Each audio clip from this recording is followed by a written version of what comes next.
ஆன்மீகம், வரலாறு, மரபுகள் மற்றும் மறைக்கப்பட்ட மாயங்களை கொண்டு வரும் இந்த தொடரில் இன்னைக்கு நாம் ஒரு அதிசயமான இடத்தை நோக்கி பயணிக்க போகிறோம்.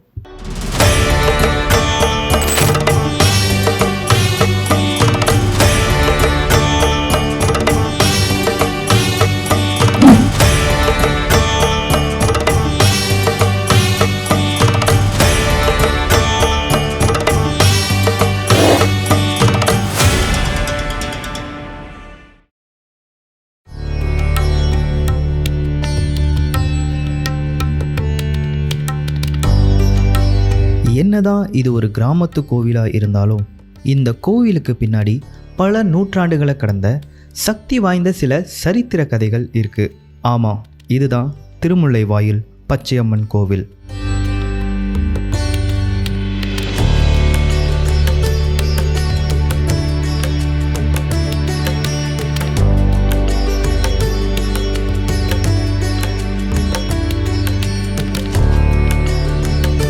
ஒருமுறை சிவபெருமான் பார்வதியை பூமிக்கு அனுப்பிய போது தன் சக்தியினோட வடிவில் வந்தவதான் பச்சையம்மன். சிவனோட அன்பையும் கோபத்தையும் சுமந்த பார்வதி திருமுல்லைவாயிலில் தவம் செய்ய ஆரம்பித்தாள். இன்றைக்கும் அந்த தவத்தோட தாக்கத்தை கோவில் சிற்பங்களை நம்மளால் பார்க்க முடியும்.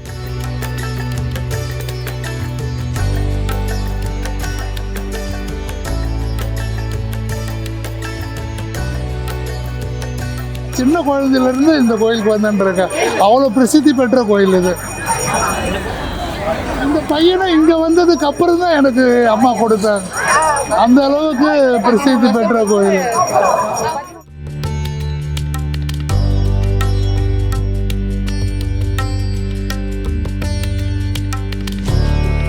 அருணாச்சல மலையோட வடகிழக்கில் புனித நீர்நிலைகளால் சூழப்பட்டிருக்கும் இந்த கோயிலானது சாந்தியையும் சக்தியையும் ஒன்றாக கலந்து இருக்கும் ஒரு இடமாகவே திகழ்கிறது.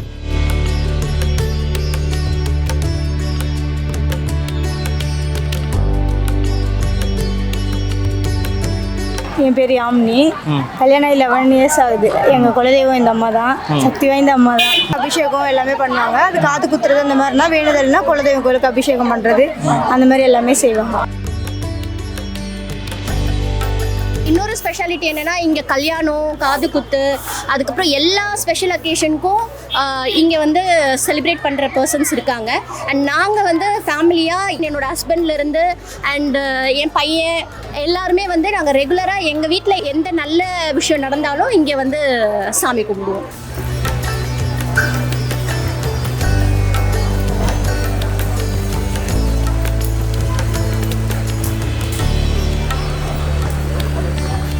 ஒருமுறை அம்மன் தவத்தில் இருந்தபோது சுரபோமன் என்கிற அரசன் அம்மனின் அழகில் மயங்கி திருமணம் செய்ய முற்பட்டான்.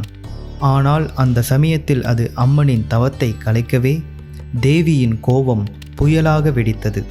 அவள் காளி வடிவம் எடுத்து சப்த முனிவர்களுடன் சேர்ந்து சுரபோமனையும் அவன் மொத்த சேனையுமே அழித்தாள். அதன் காரணமாக தான் இங்கே வசிஷ்டர், நாரதர், விஸ்வாமித்திரர், பரத்வாஜர், அகஸ்தியர், காசியபர் மற்றும் ஜமதக்னி ஆகிய போர் வடிவ சிலைகள் அமைக்கப்பட்டிருக்கு.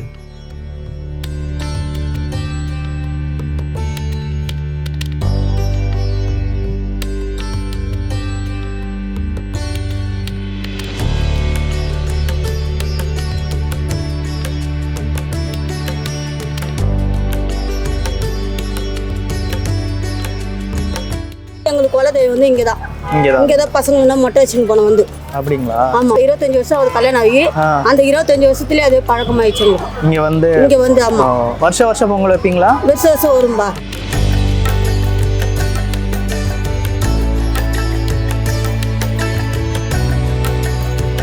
பச்சையம்மன். பச்சை என்றால் பசுமை, இயற்கை, உயிரின் ஓர் அடையாளம். பச்சையம்மன் என்ற பெயருக்கு பல புராணங்கள் காரணமாக கூறப்படுகின்றன. ஒருமுறை கௌதம முனிவர் செய்து வைத்த யாகசாலையில் பச்சை தர்ப்பை புல்லின் மேல் சக்தி தேவி அமர்ந்தாள். அந்த தருணத்திற்கு பிறகே அவளுக்கு பச்சையம்மன் என்ற பெயர் ஏற்பட்டது. ரமண மகரிஷி இதை உறுதிப்படுத்தியிருக்கிறார். இது வெறும் கோவில் மட்டும் இல்லை, இங்கு ரிஷிகளும் துறவிகளும் ஆன்மீக சாதகர்களும் வந்து சரணடைஞ்சு ஞானத்தின் வழியை தேடுறாங்க.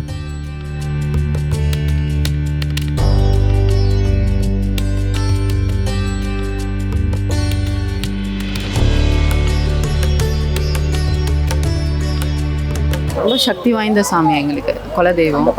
பச்சையம்மன் வடி உடை கொடி உடை மாதிரி இவங்க பச்சையம்மன். இது ஒரு அவதாரம். அவதாரம்.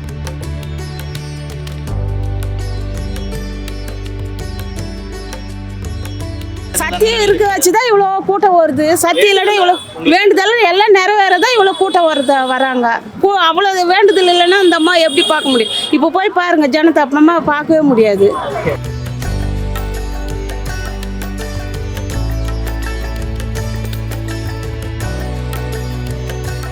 இன்றைக்கும் குழந்தை பேறு இல்லாத தம்பதிகள், உடல் உபாதைகளால் பாதிக்கப்பட்டவர்கள், திருமண தடைகளை சந்திப்பவர்கள்னு எல்லாரும் தங்களுடைய பிரச்சனையை தீர்க்க பச்சையம்மனை நோக்கி வராங்க.